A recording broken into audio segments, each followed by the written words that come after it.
murdered 4 children at Grantham and District Hospital. In a case unheard of in the UK, she purposely set about attacking those in her care. Her reign of terror left families torn apart by the deaths and numerous other children seriously injured, making this a crime that shook Britain.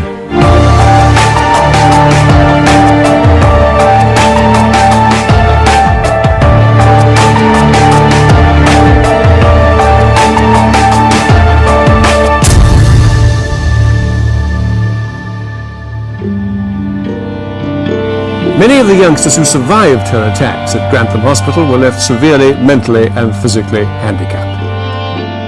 For someone to be arrested for a murder is quite horrendous, but it was absolutely nothing to her, no emotion whatsoever, no fear, no anxiety, nothing. One thing to say, and that's I want to know how she got the job in the first place. She should never have worked in that hospital, never! Beverley Allitt was left alone with her for a few minutes and called out that the child was blue, cyanosed and had stopped breathing. Alarm over what was happening in the children's ward at Grantham Hospital surfaced in spring 1991.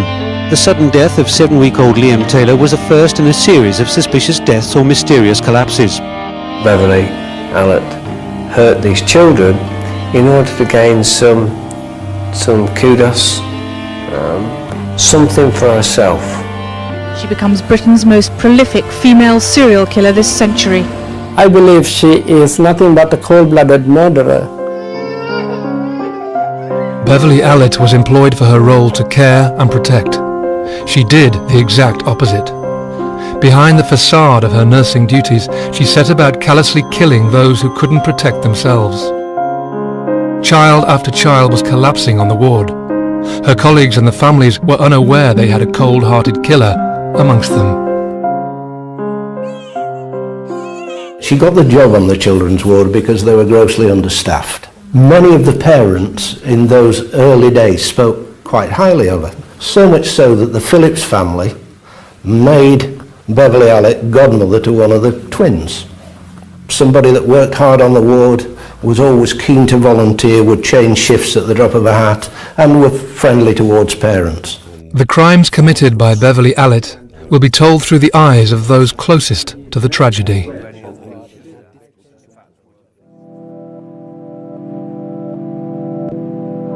Ward 4, Grantham and District Hospital.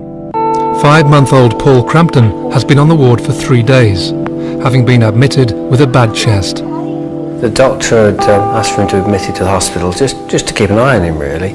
And I think they described him at the time as a happy wheezer. So he clearly had a chest infection. And whilst we were concerned that he was in hospital, we weren't really worried. It seemed to us quite precautionary. He seemed quite happy, and clearly that was the right place to ensure that this chest infection didn't become any more serious. Paul Crampton was admitted under Dr. Porter with what was considered to be a respiratory illness called bronchiolitis. He was on regular treatment for his breathing difficulties, but he wasn't ill, and he was getting better. Parents were happy. I felt that he could be discharged home sooner rather than later. But as Paul is given his routine drug treatment, nurses notice a change in his condition. We'd been home for a few hours. We were going back to Grantham Hospital on the Saturday evening to see him. When I got back to the hospital, I walked into a scene of quite horrendous, really. Paul was clearly in some distress, and when I walked in, they said that Paul had taken a turn for the worst. The doctor had been called and was on his way. When I came to see Paul Crampton, I found him to be very ill with what we call circulatory shock. He was clammy, he was breathing short and fast. Paul's condition rapidly deteriorates. Doctors are astounded by his decline and quickly battle to save him. He needed immediate intravenous fluid and checking his blood for suspicions of low sugar and any other possible infection. With difficulty I managed to inside the drip. By that time, some of the results from the laboratory came back to say that he had significant low sugar. Fortunately, I had given the right fluid, and he recovered fairly quickly. For Dr. Nanyakara, Paul's sudden decline sticks in his mind. Over the past few weeks, Ward 4 has been prone to a number of unusual occurrences.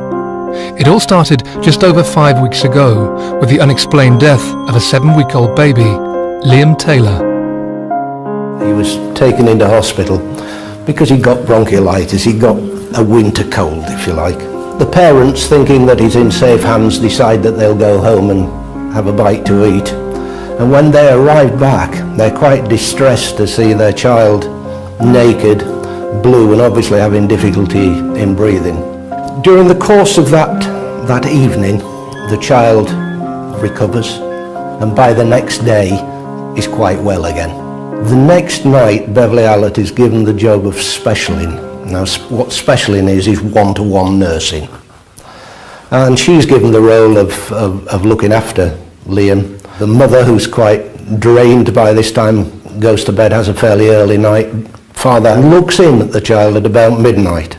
Dad notes that the oxygen level in the blood is 99%, which is almost perfect. At about 3:15 in the morning, nursing staff wake him to tell him that the child's relapsed. The doctor speaks to him, tells him that the child has effectively died and had stopped breathing for an hour and 15 minutes, but they'd managed to resuscitate. The child was being kept alive by ventilation, and during the course of that morning, Mum and Dad talked between themselves and eventually asked the doctors to withdraw life support on the child, and the child sadly died in their arms that day. When I found that the cause of death was what was described as massive heart attack, I just couldn't believe it. Liam's death concerned Dr. Nanyakara so much, he went to the lengths of requesting a second opinion. I kept asking myself, did I miss it?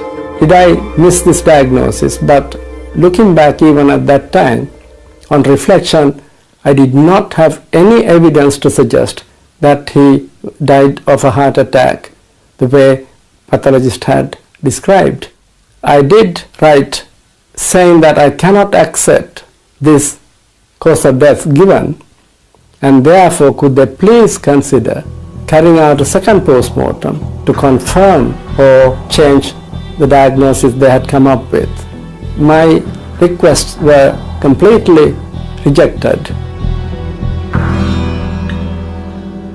Liam's decline came just 2 days after a new nurse joined the ward, Beverley Allitt. She had recently qualified as a nurse with one of the lesser nursing qualifications. I believe she came initially as a trainee nurse, and subsequently she was appointed as what you call a sick children's nurse. There were no other applicants. I think what they were really looking for on Ward 4 were experienced children's nurses, but there was a shortage and they couldn't get them. So Beverley Allitt was taken on, if you like, as second best. She helped other nurses in providing nursing care for children who came under our care. Many of the parents in those early days spoke quite highly of her. Now, since Liam's death, a general sense of unease has begun to spread amongst some staff. Just 2 weeks after Liam, another boy, 11-year-old Timothy Hardwick, dies suddenly in their care. Then, days later, a baby girl, Kaylee Desmond, collapses. Their rapid decline left the medical staff puzzled. And now, doctors are fighting to save another baby, Paul Crampton.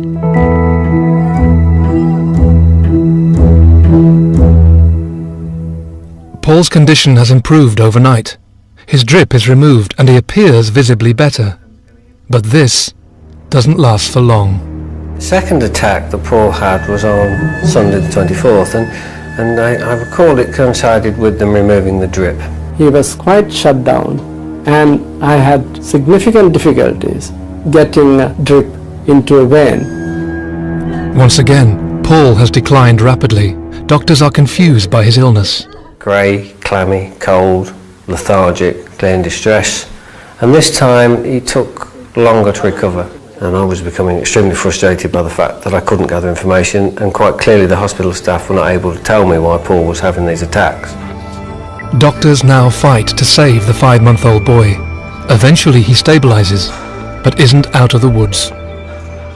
This time he took longer time, few hours, before he recovered. Again, the blood tests revealed low sugar, and we had corrected the low sugar with extra glucose. Paul is stabilized for a second time, but doctors demand more tests to find the root of the problem. Meanwhile, Beverley Allitt goes off duty for 3 days, and Paul recovers. When I came back that evening, I found, to my somewhat amazement, that Paul still remained in the ward. I then found that he remained in the ward for next few days, and when I asked my colleague, he felt that as he was stable with discussions of the regional centre, that they were happy for him to be kept at Grantham under his care.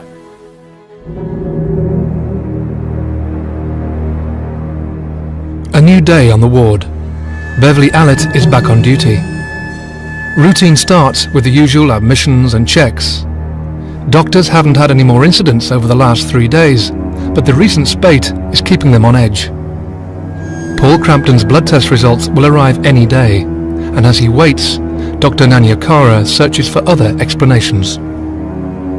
We had our weekly teaching round, and we actually discussed Paul Crampton as to the possible causes of recurrent low sugar episodes in infants like Paul.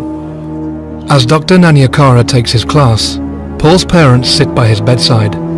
Since the weekend, he has been making steady progress. After the second attack, Paul obviously was going to remain in hospital. We had no idea, and it was never discussed how long. It was only discussed that there were going to be a series of tests which hopefully were going to establish why Paul had suffered 2 hypoglycemic attacks. Regular tests of his blood were being carried out to check the sugar level. So really for a few days we were living by these regular blood tests to see his blood sugar was okay, and of course once it was okay there was quite a relief, and then you waited for the next test. But as Dr. Nanyakara's class gets into full swing, the calm is about to be broken. We got a call from the nurses saying that Paul had collapsed again, and we had to abandon the meeting, and Dr. Porter then rushed to Paul.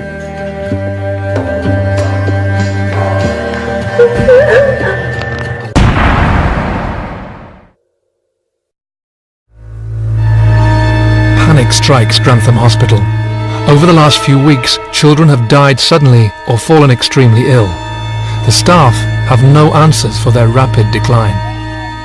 Paul Crampton, originally brought in for a chest complaint, has been on the brink of death twice.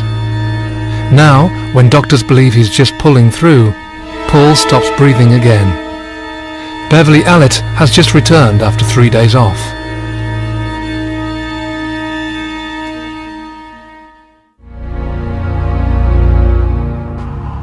I said to the staff, I'm going to the hospital canteen to get some food, I'll be back shortly.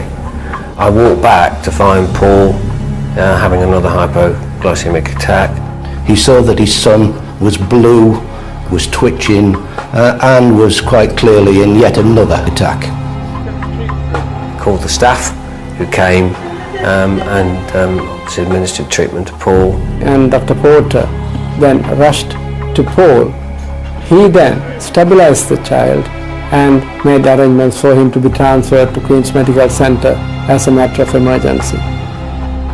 Since Paul's admission to the ward, Beverley Allitt has been assigned to give him special care. Now, with their son gravely ill, Paul's parents are relieved when Allitt accompanies them to the other hospital. Kath went with him as an emergency admission to Queen's Medical Centre, and Nurse Beverley Allitt offered a volunteer to go with Kath. She attended in the ambulance with Kath as it rushed off to Queen's Medical Centre. As Paul Crampton leaves Grantham, the consultants are in a state of disbelief. Patients are collapsing and they have no clear reasons. Dr. Porter has taken another sample from Paul. With 3 near-death experiences, his blood tests must draw some conclusions. Now, despite the collapses, they try to return to normality. But this is soon broken. In the following days, 2 more boys collapse. 5-year-old Bradley Gibson stops breathing after a drip is attached for antibiotics. Then, 2-year-old Yik Hung Chan suddenly convulses after being left alone with a nurse. Remarkably, they are revived and transferred to another hospital. So it was complete demoralized, depressed state of affairs. In spite of all these continuing activities that are going on, we carried on our work. We offered our very best to those who were in need, who came under our care.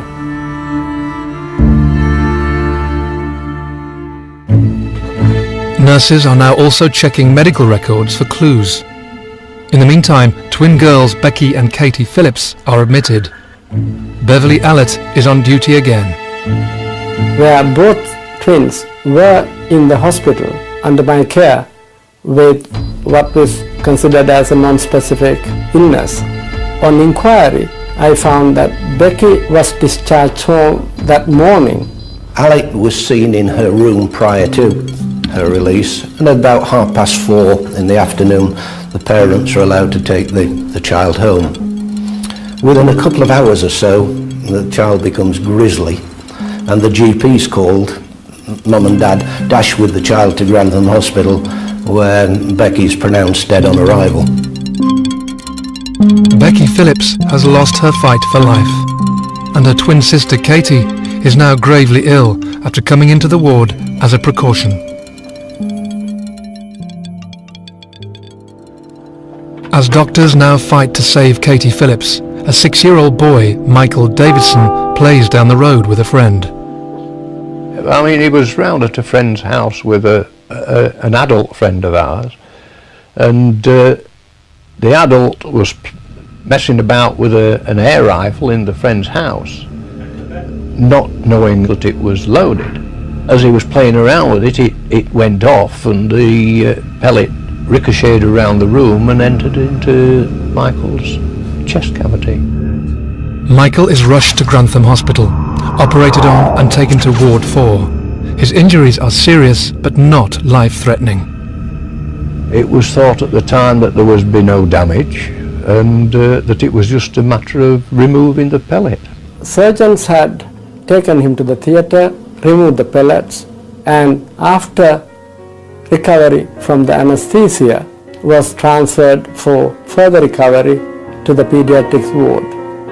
As Michael makes a steady recovery, Beverley Allitt becomes one of the nurses taking care of him.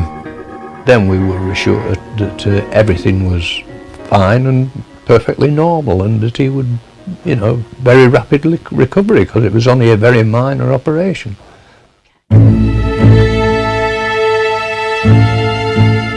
But 2 days after Michael's admittance, horror strikes. Suddenly Faye got a phone call to say, "Get up here straight away, Michael's in trouble," and asked for an explanation, and said, well, he's blacked out, and he was arching his back and just collapsed on the bed. During the course of his treatment, he'd been injected about 6 times with a particular sort of drug, and on the 7th occasion, when he was being injected with it, he cyanosed, went blue and stopped breathing. Doctors fight to save his life. Meanwhile, Beverley Allitt continues her duties, having just prepared Michael's antibiotics for his latest injection. Michael had had a cannula in his left hand since the day before, and had had several injections through it, and been perfectly calm. So why would he suddenly have an anaphylactic shock at a needle on the 2nd day, being put into a cannula, not stuck into him? I found he was shaking, making unusual jerky movements of his limbs. He was breathing hard and heavy. His heartbeat was dropping and virtually dropping to almost 0. I then called for extra help, gave first aid measures, provided oxygen, but within few minutes he recovered and became stabilized. As Michael lies very poorly at Grantham, Paul Crampton is now making a quick recovery at another hospital. And I remember asking to see the consultant that was responsible for Paul's case, and he said, you can take Paul home. And I said, well, how can we take Paul home then, because, you know, we don't know why he was ill in the first place. In the end, I did take him home quite late one evening without any real answers. As Paul leaves hospital, against all odds, Michael also pulls through. The reason for their collapses remains a mystery. In the space of 7 weeks, 8 children have suspiciously collapsed on Ward 4. Some now lie dead, and the consultants have no medical explanation.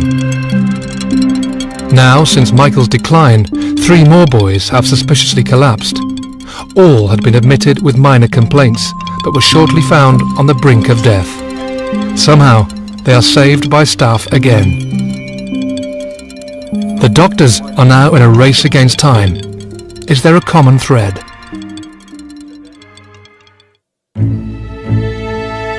A vital clue to the mystery is about to unfold. The results from Paul Crampton's blood finally arrive.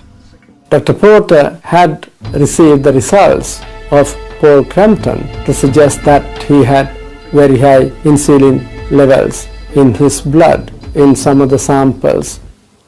We had a meeting, myself, Dr. Porter and Mrs. Moira Onions, to discuss our continuing growing concerns about these collapses, which were unexplained and unexpected.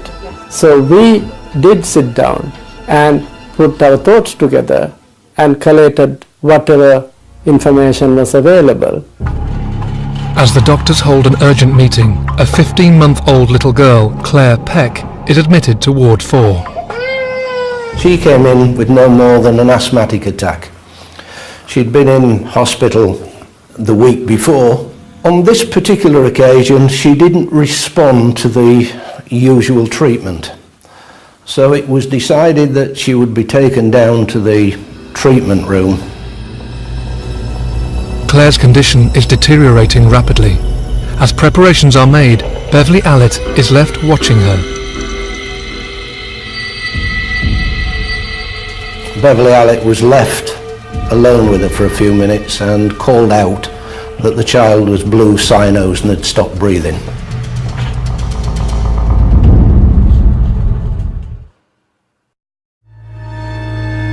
Ward 4 at Grantham and District Hospital is in a crisis.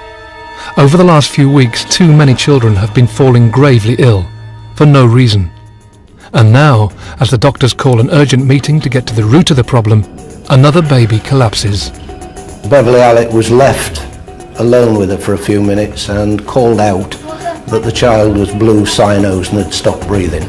One of the other nurses worked on her and managed to recover the child. Staff managed to bring the baby girl round, but their efforts are short-lived. As Dr. Porter leaves to talk to the parents, Beverley Allitt is left to care for the baby once more. And he's astounded when within minutes the shout goes up that this little girl stopped breathing again. So he goes back and he works on the little girl for some considerable time. And to quote his words, he said to me, "It felt as if there was something preventing me saving the life of the child." Later in the evening, I heard from Dr. Porter that Claire Peck, who actually was under my care previously for recurrent episodes of asthma, had been admitted that evening under his care and unfortunately had died within few hours of admission.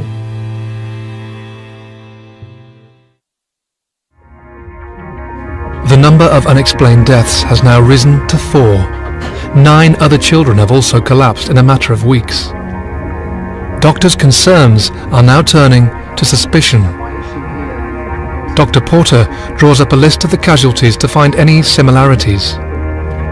Blood and fluids have now been taken to try and find a cause. And as they wait for results, Dr. Nanya Kara writes an urgent letter to management spelling out their concerns. I wrote a letter on the 22nd to hospital management expressing our serious concerns and anxieties about series of collapses that were going on, and also mentioning about the result which Dr. Porter had found of Paul Crampton's abnormal blood result. As staff wait for a response to Dr. Nanyakara's letter, it now comes to light a vital key on the ward is also missing. 3 days before the Liam Taylor death, the key to the fridge on Ward 4 in the children's ward had gone missing. The last person to have had it was Beverley Allitt. Now the significance of this key is that it opens the fridge where the insulin's kept. When she was asked about it, she said that she'd given it to another nurse, but she couldn't remember who. And despite that, no internal inquiry was ever conducted. Paul Crampton's blood has massive levels of a drug that shouldn't have been administered. Doctors are baffled by the results. A key to the drugs cabinet is missing, and the vital letter written for management has only just been received, more than a week late. The devastating facts make for a shocking read. The hospital now decide to involve the police. I got called to Grantham Hospital to speak to some senior managers and doctors. It was apparent that we were dealing with something major, with a large number of events which needed urgent attention, urgent action. We had to move quickly because these incidents were still ongoing. Now at that meeting there were the two local paediatricians, Porter and Nanyakara, who were almost diametrically opposed to each other. Porter was saying that he felt that there were 13 or 14 children on that ward whose collapses were unexplained, and Nanyakara on the other hand took the opposite view, that although they were unexplained, they were probably due to natural causes. However, they did agree that one particular child, a child called Paul Crampton, could not be very easily explained. In those early stages, nobody knew who was responsible, nobody really knew what had happened. You sit in a meeting like that wondering how you're going to cope with this, because there's obviously going to be a need to trawl through many medical records and have some understanding of medicine and procedures. And in those early stages, I suppose it's fair to say that there is an element of fear in when you realise what it is that you're going to take on. Detective Superintendent Clifton needs a medical expert to study each case. Officers have to see if there are grounds to dig deeper. Have these children been murdered? The findings come as a surprise to some. David Hull was asked by me to be my expert, to look at the case files of the children and to provide for me a report which would either suggest that a crime had been committed or that these collapses were something that was a natural occurrence. But his report into the 13 cases that he'd looked at suggested that of the 13, 10 were natural causes, 2 others were unexplained and worthy of further investigation, but would probably be down to natural causes, and 1 child, there was no clinical explanation and was worthy of further investigations. That 1 child is Paul Crampton, now safe and well at home, but his blood test could hold the key to unravelling the deaths on Ward 4.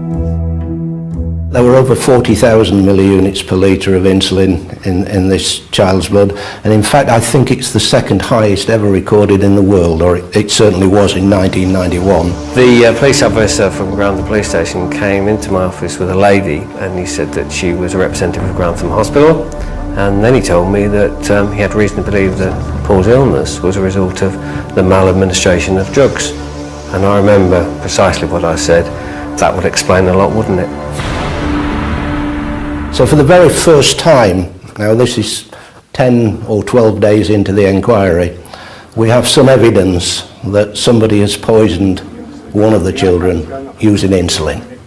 Fortunately, the doctor who admitted Becky took blood, and again we managed to trace that blood and have it examined, and that was found to contain almost 10,000 milliunits per litre of insulin. So here was a second child that we could actually show had been poisoned with insulin. Blood samples are now showing massive levels of insulin. Have some of the children been poisoned? This is now a major investigation. Everyone involved is questioned. My role at the time was to go with other officers to Ward 4 at Grantham Hospital to speak to nurses, doctors, parents of the children at the hospital, anyone really, because we were in the process at that stage of gathering as much information as we could to try and establish what had happened and if indeed any criminal offences had occurred. At the same time, one of the PCs working within the incident room was plotting who was on duty or who was available on the ward at the time of each of these collapses. An event, who the patient was, what date the event occurred on, who was the nurse involved in any treatment, were any injections given, and if so, by whom. And as a consequence of that, it became apparent that one nurse stuck out as being there when these incidents either occurred or immediately that the child collapsed. Okay. 4 children have died and 9 collapsed on Ward 4. It all started 10 weeks ago. What began as unavoidable tragedies have now turned into something much more sinister. Police have been in a race against time. After weeks of detective work, they now have their culprit. The turning point and the shock of the news that's the cause of some of the collapses was someone had been harming children became apparent around 4 weeks or 5 weeks later, when the police felt that insulin had been administered to Paul Crampton, very likely by one of the nurses in the ward. And that was a great shock. My first reaction was a bit of relief because, you know, I was frightened that we'd got a son that had got a medical problem. That was something that was going to affect the rest of his life. Of course, then there's another problem to deal with, that you now realise someone's been trying to harm your child. Strangely, as police investigate Ward 4, the attacks stop. And after a few weeks, all the evidence leads to one person.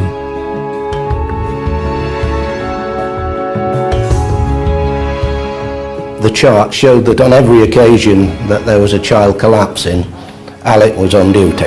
It didn't specifically identify individual children that she dealt with, but it just showed what happened on the dates and times that she was involved in holding the fridge key, for instance. So 3 weeks into the inquiry, I decided that I would have Beverley Allitt arrested.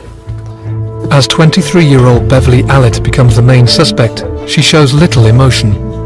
4 children now lie dead and a further 9 seriously injured. She showed no emotion whatsoever. She certainly didn't appear to be worried, nervous, anxious, agitated, nothing. She gave absolutely nothing away in the course of the interviews and gave me nothing at that stage to suspect that she'd committed any of these offences. During those 2 days of interviews, she answered questions but distanced herself from the events, often saying, I wasn't there then, I wasn't even on duty when that one happened. Beverley Allitt's arrest is greeted with mixed emotion. To some parents and staff, she appears to be the model nurse.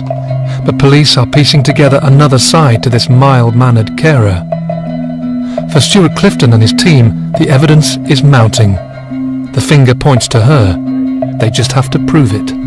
The twin sister of Becky Phillips suffered squeeze injuries, had broken ribs that had been missed by the local radiographers, but Philip Small, the consultant radiographer at Queen's, managed to pick it up. Another child, Kaylee Desmond, air had been injected under the arm, which showed on one of the x-rays, which was picked up. So there were a variety of things that were being done to these children. As the case against Allitt gathers pace, police search the family home and find some telling clues. There was a hypodermic syringe, there was a hospital pillowcase, and there was a children's exercise book with the words allocations book on the outside. I think it's fair to say that at the time of the arrest, none of us realised the significance of this particular book. But despite these signs, police have to release Allitt without charge. She can no longer work at the hospital, but is free. When we looked at this allocations book, what it actually was a rough notebook that was kept by the ward sister, and in it she wrote down the children who needed care or special care and the nurse that was allocated their care. She was either attending to, injecting, finding the collapse of the incident with the child concerned. It was basically impossible for it to be anybody else. The details in this book could now be a vital part of the investigation, and other evidence of samples and x-rays are now coming to the fore. Police are in a race against time. They must build a strong case against Allitt before she strikes again. We think by this time that we're building quite a reasonable case against Beverley Allitt, except you have to remember that we've still got David Hull's initial report that says that of the kids that he's looked at, 10 of them at least are natural causes, and probably some of the others as well. He agreed to take away all of the evidence that we collected in statement form and compare it with the medical notes, the doctors and nursing notes, and re-examine and come up with a new conclusion about the collapse of the children. And that had some difficulties in the sense that we were still collecting bits of evidence, so he was being bombarded with bits as we went along. And it wasn't until November of 1991, some 5 months or so later, that he was in a position to say that each and every one of these collapses is unnatural. Months of frustration for the police finally end with a result. 6 months on, Beverley Allitt is arrested once more, never to step out of custody again. That arrest was peculiar in the sense that she was charged, went to the cell, immediately fell asleep and had to be woken the next morning, which I found rather astonishing for somebody that was going to face some horrendous charges in court the following day. It was absolutely nothing to her, no emotion whatsoever, no fear, no anxiety, nothing. One of the times that she was at the police station, I actually went and saw her in the cell, and she'd lifted her top because she'd lost quite a lot of weight, and she was sort of saying, "Oh, I've lost weight, do you think I look better?" and all this, as if we were long lost friends. And elements of Beverley Allitt's true nature and personality now start to filter through. And her medical background, even going back to the days of school, were of a child that came with plasters and bandages and slings and things that normal kids just wouldn't. She complained that she couldn't pass water, and she was admitted to the hospital at Peterborough. It was clear that she had urine retention and that she had a temperature. What concerned the staff at Peterborough Hospital was that her pulse didn't rise when she had a temperature, and eventually they concluded that what she was actually doing was warming up the thermometer. When she complained of pain in the breasts, they examined her quite closely and found needle tracks and concluded that she was actually injecting her own breasts with water. While she'd been on police bail, she'd been living with a family called Jobson down at Peterborough. And Beverley struck up quite a nice relationship with Jonathan Jobson. One particular day they were going off to the market, and before they went, Beverley made Jonathan a drink of squash. When he got to market, he complained of feeling quite ill and collapsed. He was taken into Peterborough Hospital, where it was concluded that he had a high insulin count. There's a whole host of lies and manipulation of people. Beverley Allitt's trial is long and complicated. Eventually, after months of evidence, she is charged with 4 counts of murder and 9 attempted murders for attacking the children on Ward 4. She is given 13 life sentences and shows no emotion and no remorse. I saw her at Rampton Hospital about 3 or 4 weeks after her transfer there. At that time she made admissions in respect to 9 of the 13 that she'd been convicted of. She wouldn't admit that she'd been involved in any way with the 2 Phillips children, but undoubtedly she was. Some of them will never know precisely what she did. This admission of guilt is a small window into Allitt's psyche, but she was never to speak of the attacks again. I don't want to talk about it. Why she opened up, we will never know. And as for the motive... Post-conviction, there were reports from a number of people that suggested that she was suffering from Munchausen syndrome. Now, Munchausen syndrome is a syndrome where people like to get attention. In other words, they're attention seekers and they'll do anything to gain attention. When it moves on and you cause injury to somebody so that you get attention as the carer, it becomes Munchausen syndrome by proxy. I think it is very unfair for anyone to label her as suffering from Munchausen syndrome, because that virtually minimizes her horrendous criminal actions she carried out as criminal who is cold-blooded, calculating, deceptive, manipulative, and deadly. Beverley Allitt's case was the first in the UK where a nurse was linked to killing due to Munchausen's by proxy. Whether this is partly the reason, the fallout from this horrific crime is clear. Shortly after news broke, the hospital, its staff and patients became victims of the fallout. Ward 4 was quickly closed, facilities moved to a nearby hospital, and the two main consultants made redundant. When they found that Beverley Allitt could be charged with these allegations, they wanted to hand over the paediatric services to Queen's Medical Centre.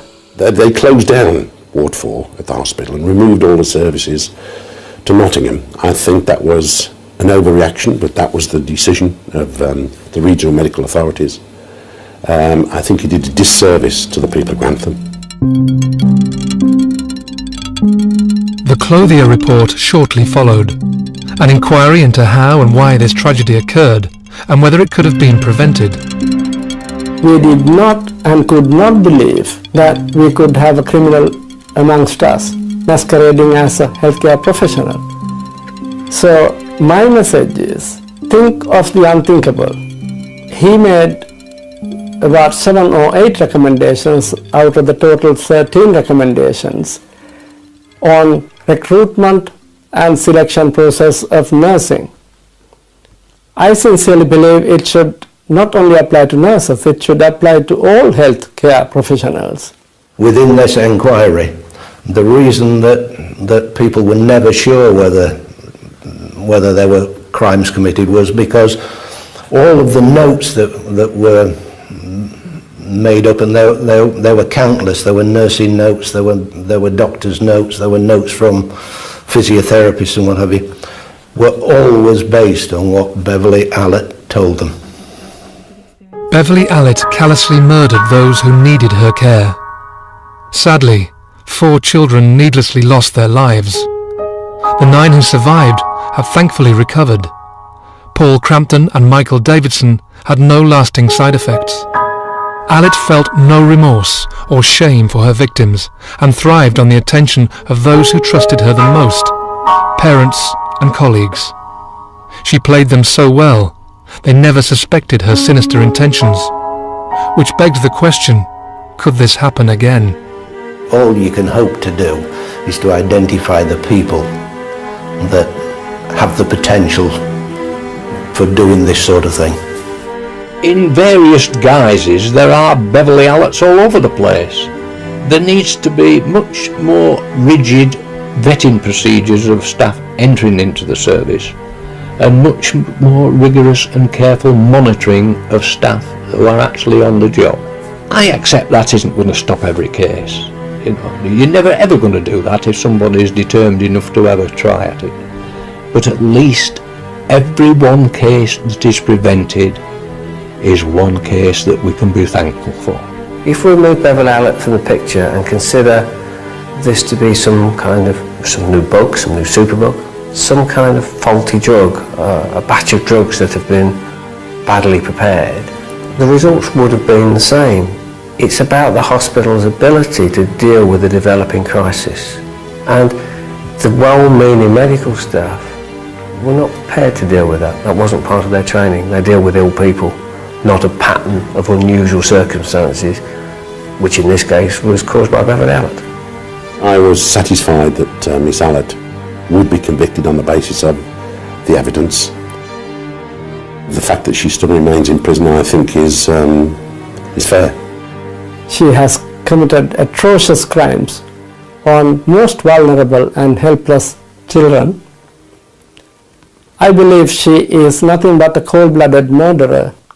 I sincerely hope and wish that I know any health professional will ever come across anybody like Beverley Allitt ever in their life. And there's one thing I am very certain of, is Beverley Allitt should never be free.